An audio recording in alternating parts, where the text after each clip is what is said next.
The Mike Wagner Show is powered by Sonic Web Studios. If you're looking to start or upgrade your online presence, visit www.sonicwebstudios.com for all of your online needs. Sonic Web Studios specializes in custom web design, app development, social networking, search engine optimization, domain registration, email marketing, online stores, and more. Since our birth, we have been designing and developing immaculate websites and providing web solutions which are a cut above the rest. As a leading web designing enterprise, we have a team of extremely talented web designers who are well-focused and have the experience of working on multiple web developing platforms such as PHP, Magento, custom WordPress, and more. Sonic Web Studios has been helping businesses of all kinds, whether big, small, established, or startup, impress their audiences with exemplary web solutions. We don't just create beautiful and functional websites. We give you a complete online solution with the main goal of enhancing your yearly revenues. We aim to give your business the online exposure and brand acknowledgement that will help you in achieving increased conversions leading to profitable sales.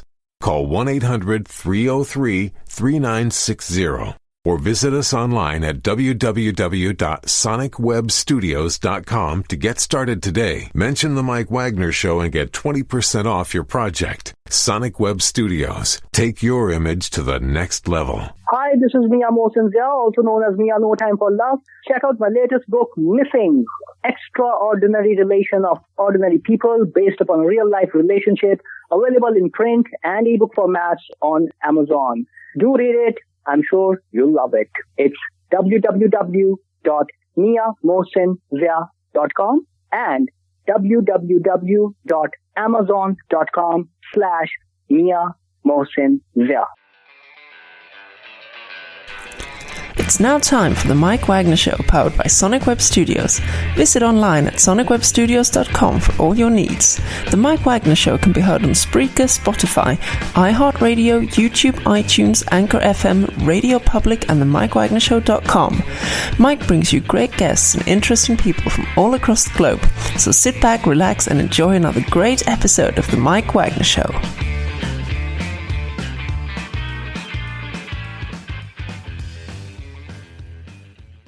Hey everybody, it's Mike from the Mike Wagner Show, powered by Sonic Web Studios. Visit online at sonicwebstudios.com for all your needs. Looking at a professional website without breaking your budget? Sonic Web Studios is the answer. Sonic Web Studios offers fast, affordable custom web designs at below the competition rate. Call today, 1-800-303-3960. That's 1-800-303-3960. Or email to support@sonicwebstudios.com. Mention the Mike Wagner Show, get 20% off your first project. Sonic Web Studios, take your image to the next level. Also, check out the latest novel by well-known award-winning author Mia Mosinzia of No Time for Love, called Missing: An Extraordinary Relationship Between Two Ordinary People, based on real-life events that go through 4 countries, 2 strangers, and 1 target, where truth is an illusion and the ones you love be the first to go missing. Check out the book on Amazon and other retailers, available on all formats today. Also, the Mike Wagner Show can be heard on themikewagnershow.com and over 30 podcast platforms, including Facebook, SoundCloud, Spreaker, Spotify, and iHeartRadio. Also on Anchor FM, Radio Public, iTunes, Google Play, along with Amazon, Audible, and Apple. Coming soon to Podbean, TuneIn, Buzzsprout, Pandora, and more. Heard worldwide on Geo7, Radio Public, Himalaya, Castbox, Shoutbox, and more. Take the Mike Wagner Show on any mobile device. Subscribe to the Mike Wagner Show on the YouTube channel, and follow the Mike Wagner Show on Instagram and Twitter today. We're here with award-winning physician, speaker, and author, who is also known as the anesthesiologist to the stars, and he's also one of the most sought-after physicians, and he's been on a number of TV shows on ABC, CBS, Fox, and more. Also did his training at Stanford and UCLA, and also this gentleman has built a career attending to some of the most complex patients in the area and mainly the world, and he spent years on the front line of healthcare, treating adults and children with uncontrollable pain. And then he's got a book called Why Doctors Skip Breakfast, Wellness Tips to Reverse Aging, Treat Depression, and Get a Good Night's Sleep, and more as well, too. And why do doctors skip breakfast? I mean, I'm not a doctor. I can't afford to skip breakfast. But live, ladies and gentlemen, from the Plus Studios, where he just relocated to the deep in the heart of Texas, where I hope you don't get shot at, by the way. How protected these guns are. Live and armed and ready to go, the award-winning Dr. Gregory Charlop. Dr. Gregory, good morning, good afternoon, good evening. Thanks for joining us today. Mike, thanks for having me here. It's great to be here. It's great to have you on as well, too. I feel like I'm the old wild, wild west, although you've been in California for a number of years, and maybe we can bring the wild, wild west back to California one day. Who knows? Yeah, I tell you, I've moved all over California. I'm a Californian through and through, Southern, Northern, Bay Area, Orange County, LA, you name it. But now I'm here in Texas. So I've got my cowboy hats. I'm gonna get some boots. I'm loving it so far. And you got those spurs that jingle, jangle, jingle. Okay, I'm sorry. I try not to be a singer, thanks, but we're not here to sing and play cowboys and everything. So basically, you're an award-winning physician, speaker, author, and of course, known as the anesthesiologist to the stars, one of the most sought-after patients, which now in Texas, you've been in California for quite some time, and you've been on a number of TV shows. You also did some training in Stanford and UCLA, and also you have a book called Why Doctors Skip Breakfast, Wellness Tips to Reverse Aging, Treat Depression, and Get a Good Night's Sleep and more. We'll talk about that and what foods keep you young, what makes you old, and how to fast properly, supplements and everything. And before we get into all that, tell us how I first got started, Dr. Gregory. Well, so I'm an anesthesiologist by training. And so I spend most of my professional time taking care of patients in the operating room, kids, babies, adults who need surgery. We also take care of people that have chronic pain. So a lot of people have pain either after surgery or some people just have chronic pain problems. But I've always been passionate about wellness and general health. And I think the trouble with medicine these days, and I see this all the time, is that doctors are always out there and they're pushing pills and they're pushing drugs and they're focused on little teeny things, not kind of your overall health. And, my parents, it's funny, my parents love telling this story. I must have been maybe like 9 or 10 or something. And we were out at a birthday party, you ever go to those parties where it's like a skating rink or something and you go skating and then you go to the party room afterwards. Oh, yes. I mean, I have 4 kids, and we've done that maybe more than 4 times, 8, 12, 16. I think I've lost count.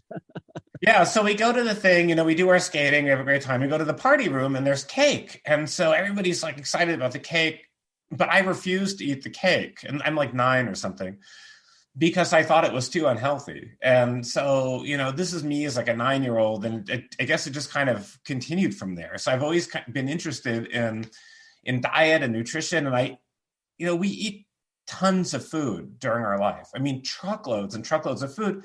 And that stuff has an effect on us. And it has more of an effect on us than the pills or the other things that we often, deal with doctors. Mm-hmm. Uh-huh. And also, too, we'll get to some of the foods that keep you young. We'll talk more about that. And what actually influenced you into becoming an anesthesiologist and where you are today? Well, so the anesthesiologist actually happened because first I thought I would become an emergency medicine doctor. I was thinking this when I was in college, and, like ER was out, that show, and it seemed like glamorous and exciting. And I wanted to go, there's a specialty called disaster medicine. And so I had this image of myself that I'd be parachuting into these disaster scenes, rescuing people. And then I did my emergency medicine rotation in medical school because you have to rotate to different things. And I didn't like it at all. It was just not my speed. And one of the things I learned is that, we're all different. Our personalities are different. I'm the kind of person, I like to deal with 1 or 2 people at a time. I don't like a lot of stuff going on all over the place.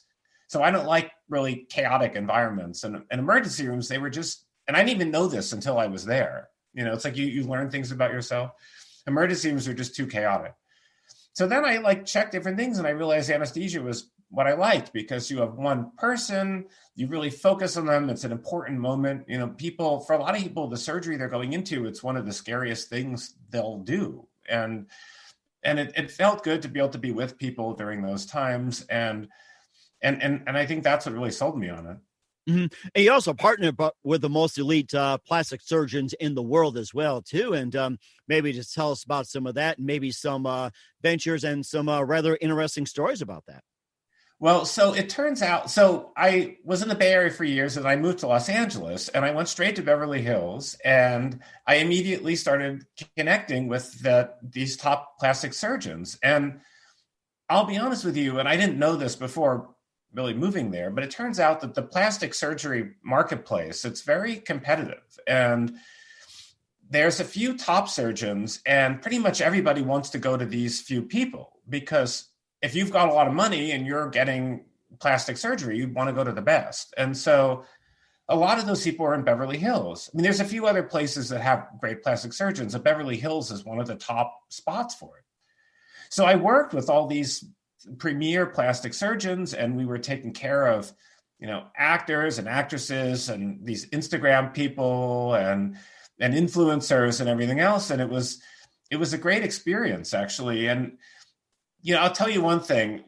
When you're with someone and they're on the table there and they've got, those surgical gowns, those ones, it doesn't matter who you are. It doesn't matter. You could be the neighbor across the way, or you could be someone with 10 million followers.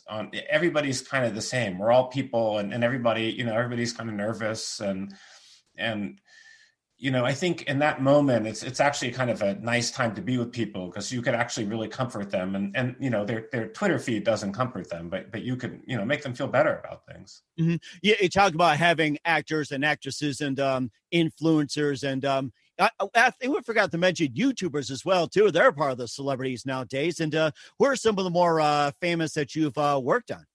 Well, I can't name any names, because that wouldn't be right. But I will tell you that there's a lot more men there than you would think.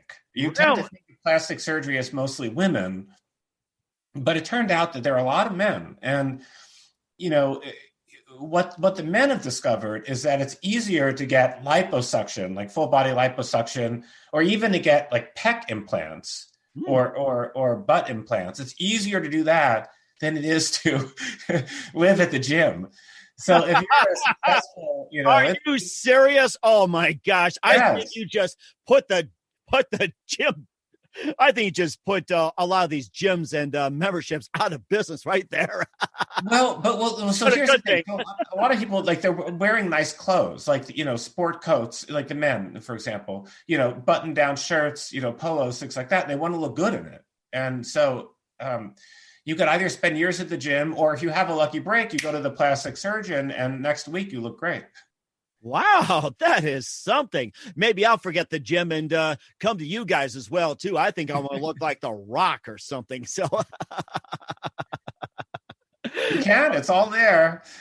Oh, yes. And, of course, we'll talk about how we can get you over there, too. And of course, we had talked about some of the foods that keep you young, and people like yourself. We'll talk more about that. But first, listen to the Mike Wagner Show at themikewagnershow.com, powered by Sonic Web Studios. Visit online at sonicwebstudios.com for all your needs. Look at a professional website without breaking your budget. Sonic Web Studios is the answer.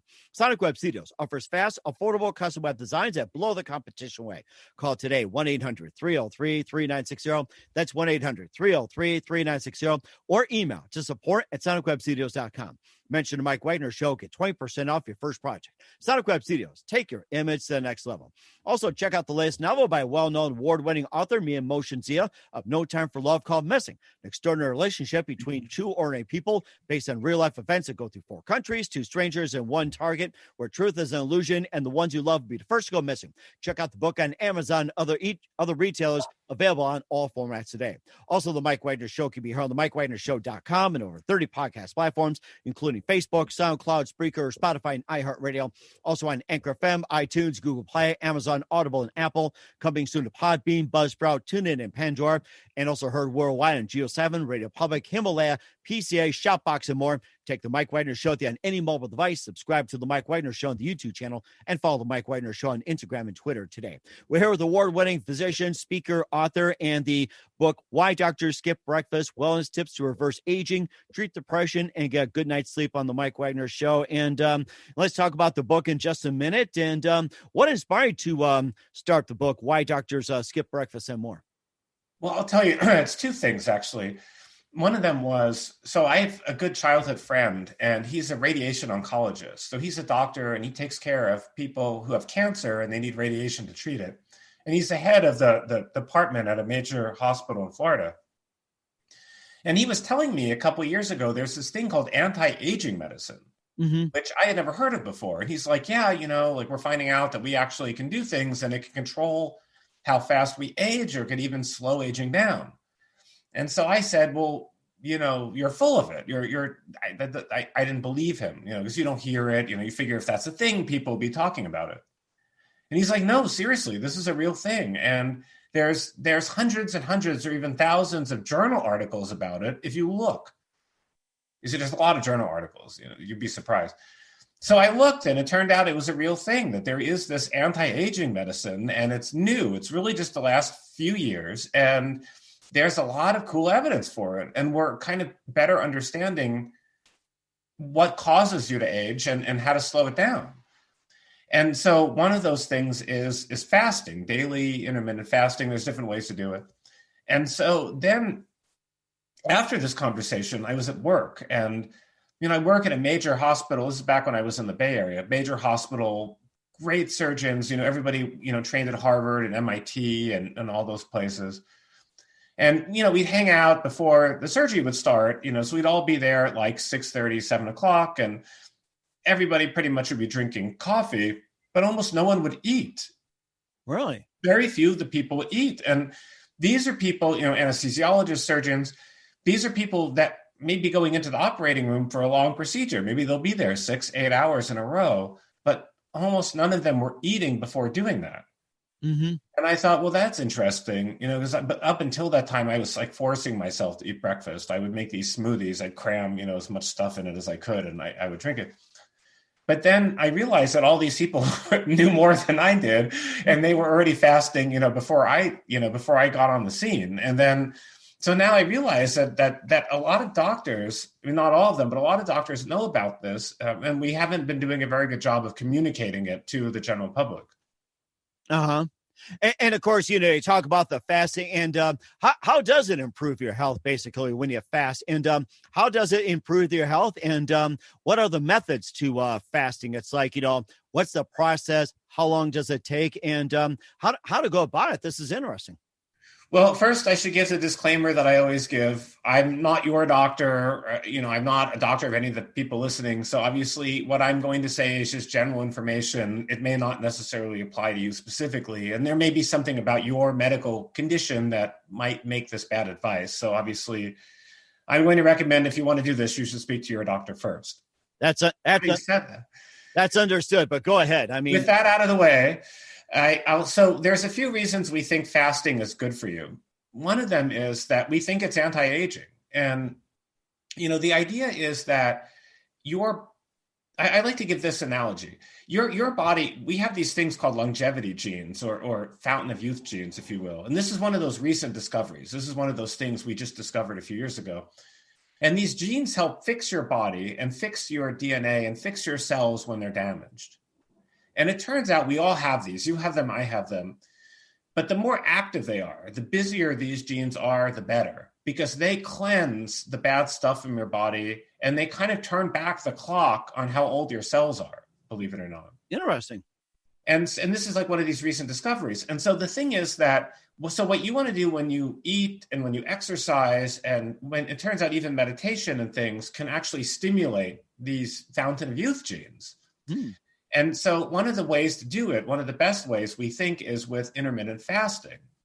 And the idea is that you want to put yourself under a little bit of stress. Now, I'm not talking about the kind of stress where you have a nasty boss at work or you have an abusive spouse. That's not a good kind of stress. Right. But if you have a little bit of a good kind of stress, it turns out that kicks these genes on, and then that's what kind of rolls back the clock and helps rejuvenate your cells. And there's lots of good research on this, and it really seems to work. So that's one of the things. And the other things it does is that for many people, it causes weight loss. So I'll tell you, I have a patient, and she was around 70 pounds overweight. Wonderful person, very hardworking, brilliant lady. But she was overweight, and she tried diet after diet after diet. And, she tried keto and low carb and high carb and vegan and you name it, she tried it. Nothing worked. But then she tried intermittent fasting and she lost a lot of weight. It was the only diet that successfully made her lose weight, and she's kept the weight off. Wow, interesting. Yeah. And I see this and hear it all the time. And so it may not seem this way, and I actually wouldn't have guessed this, to be honest with you myself, but this is what is true for most people. It turns out it's easier to restrict when you eat than it is to restrict what you eat. That is interesting. It's mainly when you eat, but not what you eat. That's interesting. I mean, obviously what you eat is important also, but if your goal, let's say, is to lose weight, you might have an easier time losing weight if you just agreed to limit when you eat to certain hours than if you promised being, to cut out, junk food and all these other things. Because the thing is, most people, they could kind of distract themselves and wait until it's time to eat and stuff like that. There's some good ways to do this. But usually when people are eating, once you're in the refrigerator, once you're at the restaurant, once you're in the grocery store, it's hard to say no to foods that you like. That's very true. If you love ice cream or something like that, it's easy for me to walk in and just say, hey, stop eating ice cream. You're going to have a hard time doing it. But if I tell you only eat the ice cream between these hours, you could probably do that. Huh. Between hours. That's interesting. So in other words, it's not your typical breakfast, lunch, dinner. Like say you eat breakfast at 7, lunch at noon, dinner at 5. So it can be like maybe breakfast at 10 or maybe lunch at 2 or maybe dinner time, maybe like 8 at night or 4 in the afternoon. That's what it sounds like. Yeah. So there's different ways of fasting. And this was a good question you asked. How do you do it? So there's different ways. The most common way, and the way I recommend, and I do this myself, it's called the 16-8 or 18-6 fast. And the idea is that you only eat during, say, a 6 to 8 hour window of the day. And that's the only time you eat food. You can drink water and have black coffee whenever you want, but food or things with calories. So, for example, let's say the first meal you have, let's say, is at noon. Let's say you don't eat, you skip breakfast, which is where the book title comes from. You skip breakfast and you have lunch at noon. Okay. And then you stop eating dinner at 8 p.m. as an example. Or you could do it whatever time works for your life. We all have different lives and what works for you may not work for me in timing. But let's say you have lunch you start having lunch at noon and you finish dinner at 8, which is a very doable thing for most people.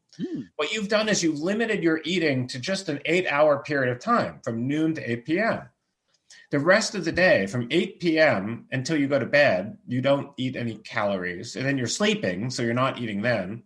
And then you just hold off on eating again until noon the following day. So if you do that, you fasted for 16 hours. Wow. And now in the morning, you could drink water, you could drink black coffee, which I love. You could drink tea or herbal tea. You know what? Yeah, very good. You could have, excellent. You could have, one thing I love are those sparkling waters like LaCroix or bubbly. You could have those things. Oh, yeah. I love the berry ones too. I mean, lime, lemon. Oh, they're amazing. Yeah, they are. And they have no calories and they're not bad for you. So, if you're committed to doing it, there's some easy ways to do it. But if you do that, if I told you, I just want you eating from 12 to 8 or whatever works in your schedule, you could probably do it. And it's easier than you think. And if you do it, you're almost certainly going to lose weight. Mm-hmm. And of course, we talked about coffee earlier as well, too. And how can that make you healthy and more successful, which I'm doing right now. So I'm having some as we speak. I know you're making me jealous. I'm watching you. I'm for not those listening. I'm watching you drink this coffee, and I don't have it. So it turns out, coffee got like a bad rap. Years ago, everybody thought, well, maybe it raises your blood pressure or causes these different things. And we know that coffee, there's been a lot of research now on coffee. And we know that coffee makes you live longer. Like it seems pretty clear. People that drink coffee live longer. And it also seems to reduce the risk of a number of things, including heart disease. It probably reduces the risk of strokes. It improves athletic performance if you're smart about when you do it. It fights depression. It reduces your risk of suicide. And it probably helps protect you against brain diseases like Alzheimer's disease. So coffee is one of the best things. And the only thing about coffee, though, that's important, the two things. The coffee is the good stuff. It's not like the sugary garbage you add to it. So right, exactly. Like you go to Starbucks, Caribou, or go to your local gas station, you get typical pouring your sugar, your cream, Yes. or chocolate, French vanilla, whatever it is. So I mean that type. So don't be running off to Starbucks and have a huge frappuccino and say Dr. Greg said it was okay, because no. Let them do that. That's their problem. I've got a coffee pot back there. I'm fine with it. That's all you need. That's all you need. And the other thing, everybody's different, but I always recommend people be careful about having an afternoon, because it could interfere with your sleep. Everybody has different tolerance, but other than that, coffee is good stuff. Mm-hmm.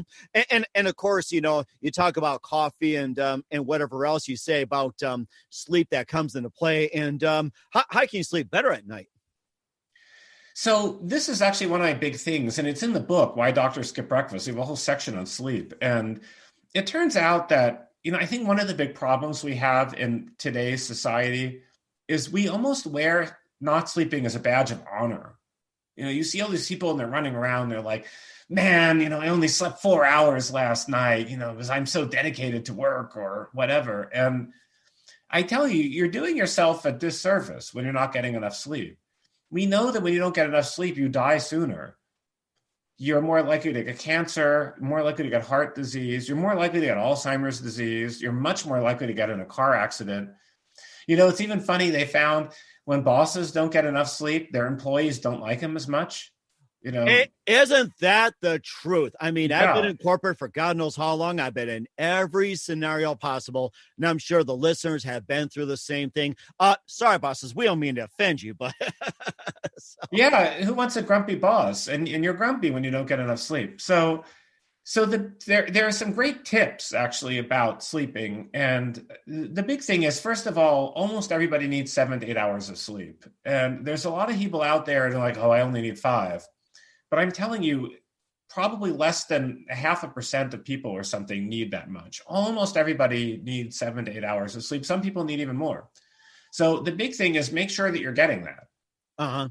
But the other thing is, there's some tips. There's some special things you could do to make your sleep quality better. And one that's surprising, and I'll be honest with you, I don't always follow this myself, but one of the best tips is actually to sleep in a cold room. And there's good research on this, and I'm talking like probably between 65 and 68 degrees. Mm-hmm.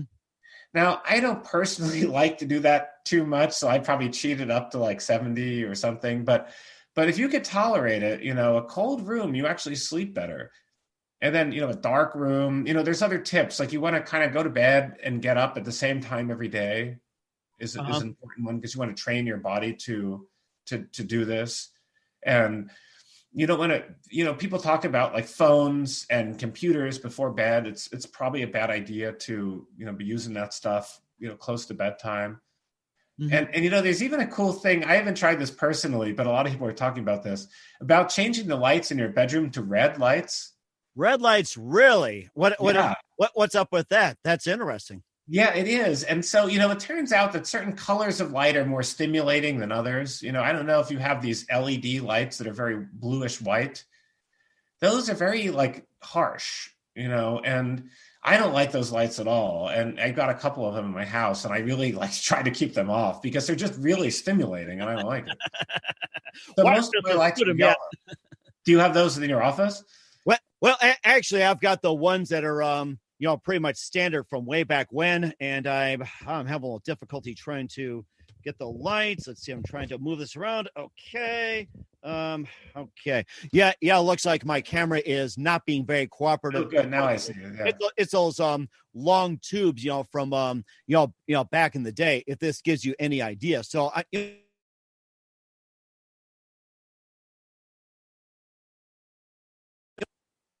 okay. All right. So are you still with us? Yes, sir.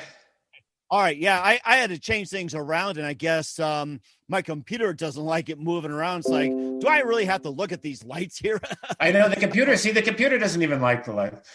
But so I've switched to kind of yellow lights. They call them now, it's funny, they call them Edison light bulbs. If you go to the store, they got a filament. Oh yes, we still have those in our house too. It's just like with the ones with the ceiling fans and everything else. It's like, we still have the classic ones, and most places like, the hardware stores, Menards, Lowe's, Ace, True Value, or even like a regional chain in California, Texas, wherever you are, they actually still sell them, but they're trying to get rid of them. What, like 50 cents or something like each, maybe like $1 for like maybe an 8-pack. It's like they're trying to get rid of them. Right. And I think for your eyes, they're actually pretty good. So I try to use those whenever I can. But now there's this movement towards red light. But the idea, though, is, before bed, you just don't want to flood your eyes with a bunch of light. You think your ancestors, they were going to bed in darkness. So we weren't designed to be in a lot of light before bedtime. And that's an easy thing that we could control. Mm-hmm. And then you talk about the color of LED lights. The blue lights are very distracting. The red lights are the thing. And those LED clocks that you see, like the alarm clocks, they're still kind of like an orange. It's like, is that still effective or no? Yeah, I think that's fine. It's the bluish white light that's probably the worst. But the other thing is the brightness. So and I think most of us do this intuitively. But when you're getting ready for bed, you want to use as few lights as you can. I would turn off as many lights as you can. Like, I have a very little light in my bedroom, like a small, tiny light that makes as just about all you need to see and nothing more. So, I think it's worth having something like that, because if your bedroom just has like those huge overhead lights, you're blowing yourself away right before bed. I don't think that's helping your sleep. Mm-hmm. And I think that's a really good idea. And sometimes with those Edison lights, you can also unscrew how many and just keep it as one. And that's also a good way to save on electricity bill. It's not just getting a good quality sleep, but saving money at the same time. Right. That's right. And of course, another point too is that the whole issue about people not getting to sleep is snoring. It's like, what should you do if you snore?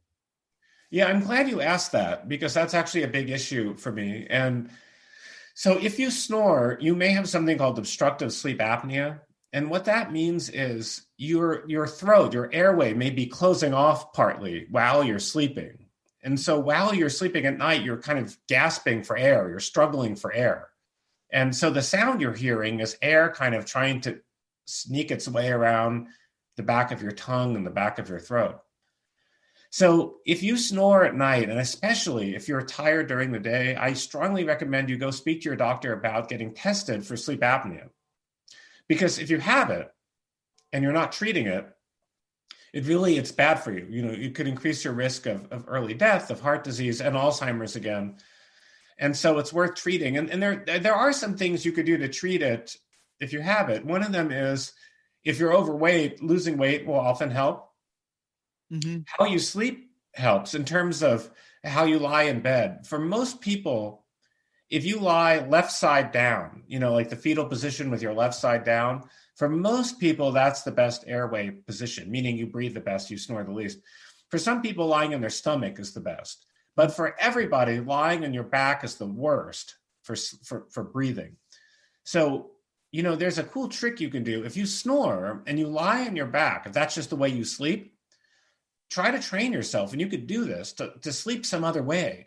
And one thing you could do is you can buy pajamas, or you could make this yourself, where you sew a tennis ball into the back of your pajama. And so when you go on your back, you're lying on a tennis ball, and you don't want to do that. So you turn over, and you can train yourself to sleep in a different position.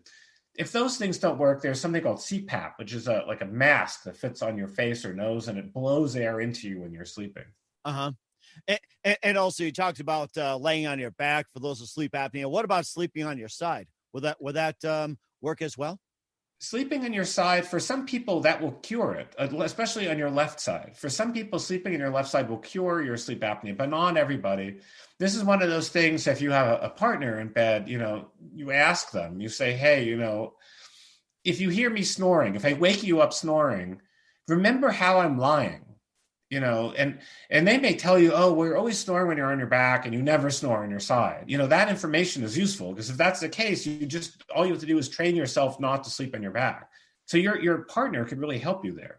Mm-hmm. And also too, that, also improves performance as well. It can also, the more sleep you have, it also, just lessens your depression as well too. That's pretty much linked to sleep and depression. And depression is a very big problem right now. We're seeing kind of an explosion of it, to be honest with you. I think, we've got we've got economic anxiety. A lot of people had stress over politics. People are worrying about losing their jobs or their homes. You're worried about COVID.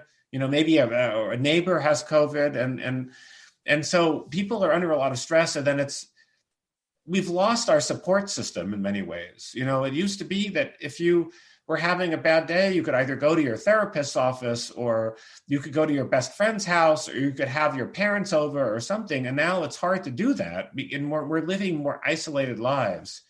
And for many people, that really causes depression. Mm-hmm. And of course, there's many people give like their ideas of depression. And what are some ways you could also beat depression from your perspective? Well, one of my things that I recommend is there's something called telemedicine. And so I do telemedicine. I touch on depression a little bit, but not to have a conflict of interest. A lot of therapists now, like psychiatrists, psychologists, family therapists, a lot of them do telemedicine. And what that means is that you could see a counselor or a therapist from your living room. You could have your pajamas on, and you can and be on your couch and speak to your therapist. And you don't have to leave the house. You don't have to deal with parking. You don't have to worry about COVID, but you could still talk to someone who's trained to help you. So what I recommend, if you think that you may be depressed, is either talk to your doctor or go and do a Google search, because there's a few different easy ways of finding online therapists, and there are platforms and things that allow you to do this in a very safe way. And you could speak to a therapist from home.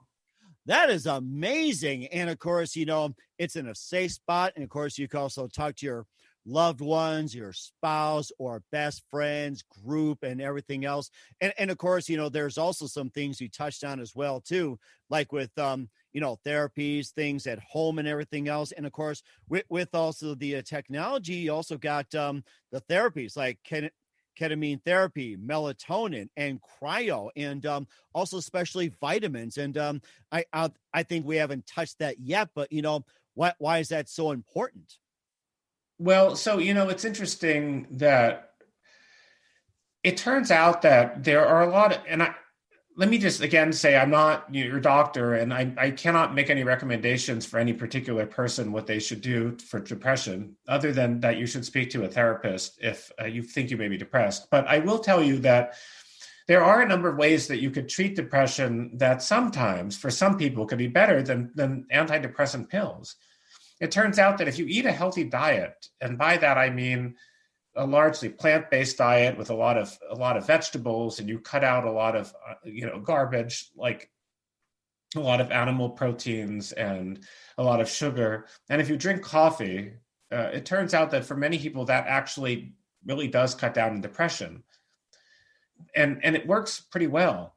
If you're not getting enough sleep, getting the proper amount of sleep can really cut down on depression. Exercise, for many people, exercise can really cut down on depression. Mm-hmm. But also, like you were saying, social connectedness is a big one for depression. And so one thing I recommend, and for people listening, I hope if you don't remember anything else from our conversation, I hope you remember this. If there's a friend or family member that you haven't heard from in a while, check on them. Because there's a lot of people that are holed up in their homes. They may not be going out that much. Maybe they're ordering their groceries in. They're not doing anything. And you don't hear from them. You think everything's fine, but they're not. They're not fine. And when you check on them and you see how they're doing, that could make a huge difference for people. So, this is a gift that we could give. I think, we can give anyone we know. If there are people you haven't heard from in a while, check on them and make sure that they're okay. Mm-hmm. And of course, most importantly, a phone call away. That's the most important thing. Right. That's right. Right. And you had asked about ketamine. I do want to say, so ketamine is a drug, and we use it in the operating room. It's an anesthesia drug. But it turns out that ketamine is a very, very good antidepressant if used properly by people trained to use it. Mm-hmm. And so for some people, if you have people listening to the show, if you've tried other antidepressants, Prozac or other things, and they haven't helped you, it may be that ketamine will. And so there's always other options. And I want to kind of give people this sort of sense of hope that there's always other things you could do. And one of those, if you're someone with depression, is ketamine. So I would recommend if you're listening to this show or watching it and you have depression and you've had difficulty with other treatments, I would recommend asking your doctor whether ketamine would be an option for you. Mm-hmm. Correct. And I think that's very important as well, too. And the one thing we talked about, we were going to touch on, and the most important thing before we forget, what we talk about food a lot, our favorite foods, and when it comes to diets and everything, and what are some of the foods that keep you young, and what are some of the ones that cause you to age, and what are some of the foods that, get you in depression, and what are some of the foods that get you out of depression? Right. So I think in terms of bad foods, it's more fun to talk about the bad stuff. Bad foods, probably one of the worst is sugar or sugary type foods, like candy bars, sodas, especially. Juices are very sugary. Sugary drinks are probably the worst types of food in general. But really any kind of sugary food. The trouble is that what it does is it causes your blood sugar to shoot up. And then when your blood sugar goes up, you have a hormone called insulin. And insulin is how your body kind of tries to vacuum the sugar out of your blood. It causes that to go up. And eventually your body kind of gets desensitized to insulin. Like, let's say you're someone who drinks wine every day. With time, you get a little desensitized to it. You need to have more wine to get the same buzz. Insulin's the same way. If you're always eating sugary garbage and you're always getting all this insulin, you get desensitized to it. And that could lead to diabetes. It leads to aging for a variety of ways. And it's bad news. So one of the big things I recommend is avoiding sugary things as much as possible, particularly sugary drinks. Mm-hmm. The other thing that we know is very bad are processed meats. So I really try to discourage people from eating things like beef jerky, ham, salami, stuff like that. Processed meats are very bad. Mm-hmm. On the good side, I try not to have too many, bad stuff because it's easy to just say don't do things. But on the plus side, the most evidence we have for healthy diets comes from eating something called the whole food plant-based diet. So the idea is, and very few people could actually do this perfectly. And you don't have to do it perfectly. That's the beauty. You just try to get as close to it as possible. And so the way you do it is you want to have your food be as whole as possible. And what that means is it's not really processed. So you're eating, say, a baked potato, which would be an unprocessed potato, instead of potato chips, which are processed. Yeah. Right. So basically, it's just like a potato you get from a garden, potato you get from a store, or a veggie stand. You can just, you can cut it up, boil it, eat it whole, or put in a microwave, oven, that type of potato. We do that a lot, and it's really good. Right. And so you want your food to be as close to the way nature prepares it as possible. And so, if you're better off, like with oatmeal, for example. I like oatmeal. You want to have like as much as possible like whole oats rather than say oat flour in a bread or something. The whole oat is healthier for you. It's got the fiber, it's got the extra nutrients. So one is you want whole foods. So you want it to be as close to nature as possible. But the other one is you want to be as plant-based as possible. So for most people, we get much more protein than we need. When you're eating steak and you're eating all these chicken breasts and everything, unless you're an athlete or you're a kid, you're probably getting much more protein than you need. And that isn't good for you. And that ages you, actually. Right. So you want as much of your food to be a plant as possible. So the more vegetables you could eat, the more legumes you could eat, like lentils, beans, that type of thing, even whole grains. I think a lot of people, they're running around and they're saying that you should be avoiding bread and stuff like that. And I think if you're able to get whole grains, there's pretty good evidence that actually fights cancer and is good for you. So if you need something to kick out of your diet, I would try to kick out as much sugary stuff as you can and as many processed meats as you can. And I wouldn't worry too much about eating whole grains. Mm-hmm. Now, I'm not saying I would eat white bread because it is plant-based, but it's very, very processed. But, oatmeal, that type of stuff is very good.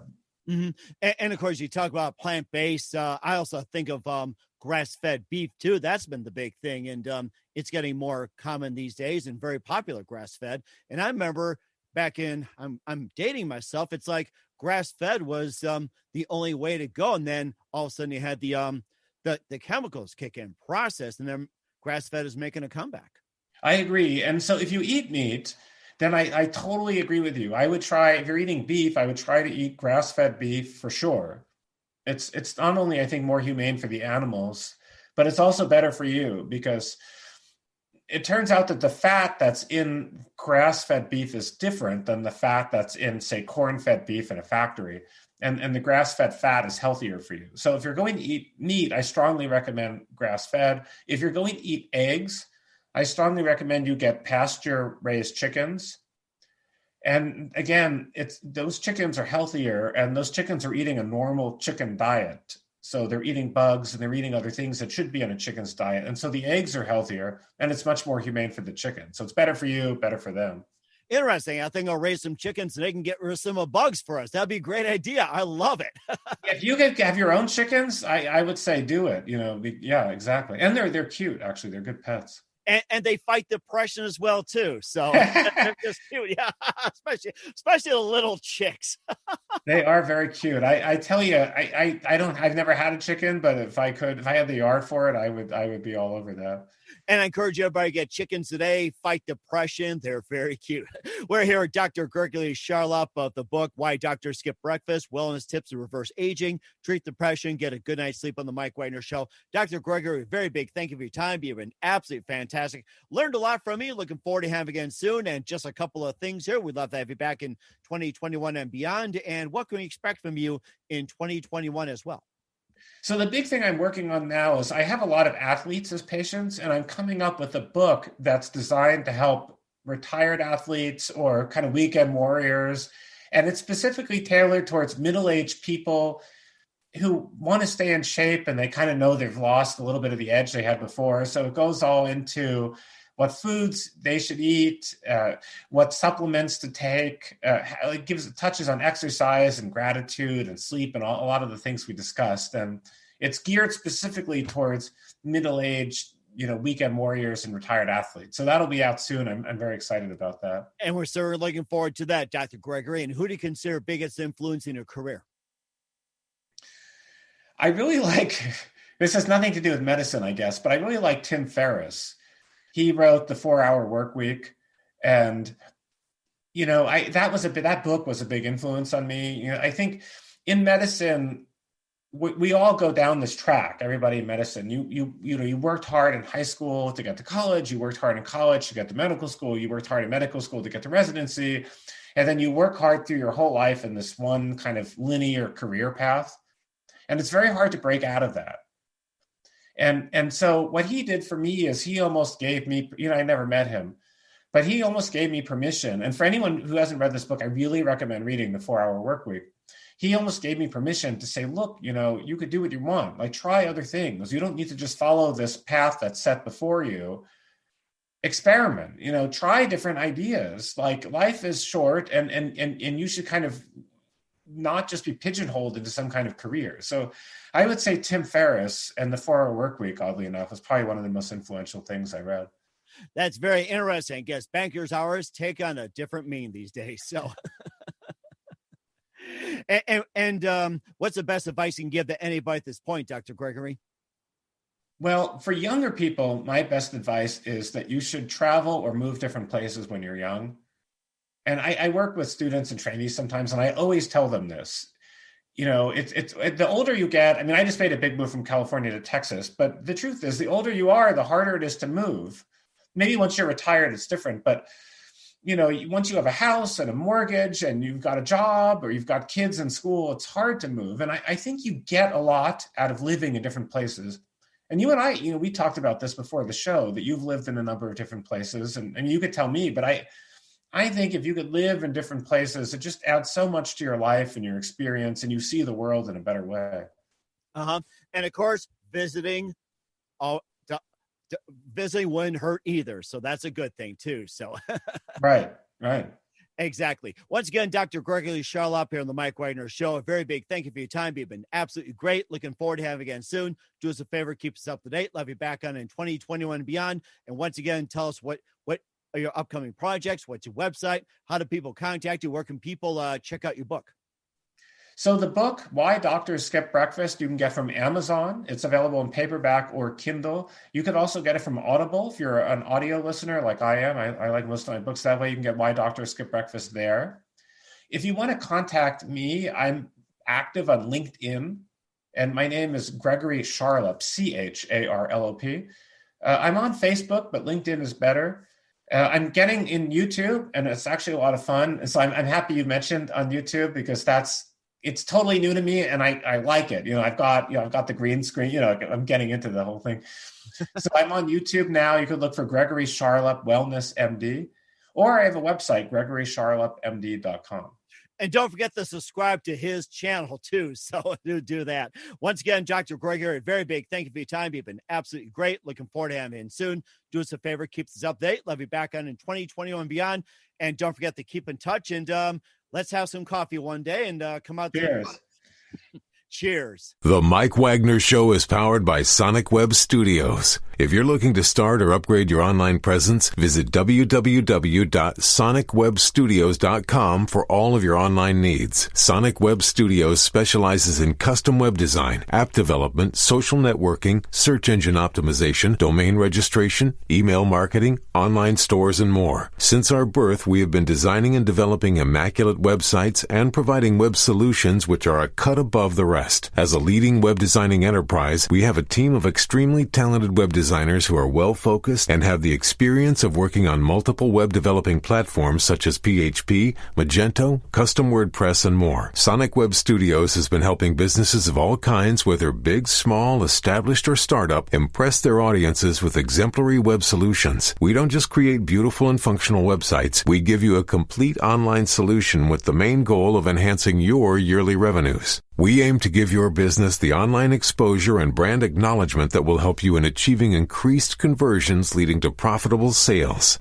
Call 1-800-303-3960 or visit us online at www.sonicwebstudios.com to get started today. Mention the Mike Wagner Show and get 20% off your project. Sonic Web Studios. Take your image to the next level. Hi, this is Mia Mosinzia, also known as Mia No Time for Love. Check out my latest book, Missing: Extraordinary Relation of Ordinary People based upon real-life relationship, available in print and ebook formats on Amazon. Do read it. I'm sure you'll love it. It's www.miamosinzia.com and www.amazon.com/miamosinzia. Thanks for listening to The Mike Wagner Show, powered by Sonic Web Studios. Visit online at sonicwebstudios.com for all your needs. The Mike Wagner Show can be heard on Spreaker, Spotify, iHeartRadio, iTunes, YouTube, Anchor FM, Radio Public, and themikewagnershow.com.